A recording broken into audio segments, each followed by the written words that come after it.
ये है एक सैनिटरी नैपकिन और ये है एक टैम्पॉन। लेकिन क्या आपको पता है इन दोनों में फर्क क्या है? दोनों ही हम अपने पीरियड्स के वक्त इस्तेमाल करते हैं। So today we will discuss about the differences between a sanitary napkin and a tampon. So let's start the video.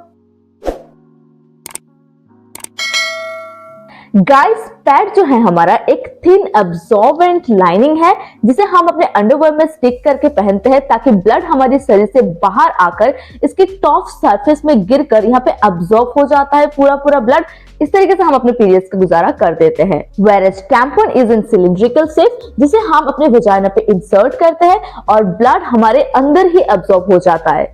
Coming up to the absorption power, जो दिन में हम पैड इस्तेमाल करते हैं वो 5 से 10 ml तक ब्लड एब्सॉर्ब कर सकते हैं और जो हमारे ओवरनाइट पैड्स है वो तो 15 ml तक भी ब्लड एब्सॉर्ब कर लेता है। अब coming up to the tampons can hold 3 to 4 ml blood and also it depends on the brand or the different types of tampon brands। कभी-कभी ये 12 ml तक भी ब्लड एब्सॉर्ब कर लेता है। और अगर कंफर्ट जोन की बात करें तो ये जो हमारे पैड होता है ना, जब हम बैठते हैं इसके ऊपर तो यहाँ पे ब्लड एब्सॉर्ब होता है, हमेशा उठना बैठना पड़ता है तो इसके ऊपर बैठने की वजह से बहुत इचीनेस होता है, इरिटेशन होता है, कभी-कभी रैशेस भी निकल आते हैं तो थोड़ा सा डिस्कम्फर्ट तो फील होता है। लेकिन जो हमारा टैम्पन है वो अंदर रहता है, हमारे वजाइना के अंदर रहने के कारण बाहर इसकी तो कोई कांटेक्ट में ये नहीं रहता तो इचीनेस की कोई बात ही नहीं है और काफी कंफर्टेबल लगता है, ट्रैवल फ्रेंडली है, इजीली हम इसे कैरी कर सकते हैं और मेरी तो ये फेवरेट है, बहुत फेवरेट है और मैं इसे हमेशा अपनी पीरियड पे इस्तेमाल करती हूँ। This is the best option for me. अगर हम यूजिंग प्रोसेस के बारे में बात करें तो पैड को इस्तेमाल करना काफी आसान होता है। टीनेज से लेकर एडल्ट लेकर सारे इसे इस्तेमाल करना जानते हैं और इसे इस्तेमाल करना उतना झंझट भी नहीं है इस्तेमाल करने में। लेकिन टैम्पॉन जो है ना, टीनेजर लड़के इस्तेमाल नहीं कर सकते, ओनली एडल्ट लड़के इस्तेमाल कर सकते क्योंकि इंसर्शन का प्रोसेस थोड़ा सा डिफिकल्ट होता है, पेनफुल होता है, इसलिए this option is not applicable for everyone.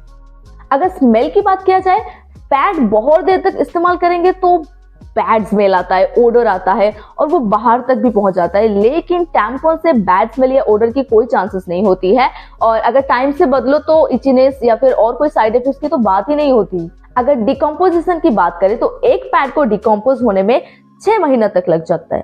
लेकिन इस मामले में tampon is the worst because एक टैम्पॉन जो कॉटन वाला टैम्पॉन होता है ना, उसको डिकम्पोज होने में 6 महीना लग जाता है। लेकिन ये टैम्पॉन अकेले नहीं आता, इस तरीके के प्लास्टिक जो एप्लीकेटर होते हैं उसके साथ आता है तो ये दोनों के एब्जॉर्ब होने में 500 to 800 ईयर्स भी लग सकता है यार। जो मैंने गूगल किया वही बता रही हूँ। अगर लीकेज की बात करूं तो पैड पहनने से ब्लड लीक हो सकता है, साइड से लीक हो जाता है, कभी कभी ओवरफ्लो होने की वजह से लीक हो जाता है, एब्जॉर्प्शन पावर अच्छा ना हो तो लीक हो जाता है। और अगर टैम्पॉन्स पहने तो लीक होने के चांसेस तो कम है, लेकिन हो जाता है कभी कभी। अगर फिटिंग इशू रहता है, अगर आपका लूज वजाइना है तो फिटिंग इशू की वजह से या फिर ओवर ब्लड एब्जॉर्प्शन की वजह से लीक होने के भी चांसेस है। प्राइस की बात करें तो पैड्स काफी अफोर्डेबल प्राइस में मिल जाता है और मार्केट में इजीली अवेलेबल है, कहीं से भी आप खरीद सकते हो तो अचानक पीरियड आ जाने में कोई डर नहीं लगता। लेकिन टैम्पॉन्स मार्केट में बिल्कुल भी अवेलेबल नहीं है, आप इसे ऑनलाइन के अलावा मंगवा ही नहीं सकते हो। ऊपर से ये जो है ना, ये बहुत इसका प्राइस है और सब लोग अफोर्ड भी नहीं कर सकते हैं। तो ये रही कुछ differences between a sanitary pad and a tampon. अगर कोई भी रिव्यू इसका छूट गई है, कोई भी फीडबैक आप मुझे देना चाहते हो तो कमेंट सेक्शन में जरूर बता सकते हो। लेकिन मुझे लगता है मैंने सब पॉइंट्स अच्छे से इलाबोरेट किया। अगर वीडियो अच्छा लगे तो लाइक शेयर सब्सक्राइब करो, दोस्तों के साथ शेयर करो और मेरे साथ शेयर करो कि आपको कौन सी चीज पहनने में ज्यादा कंफर्ट फील होती है। Meet you in my next video, till then bye.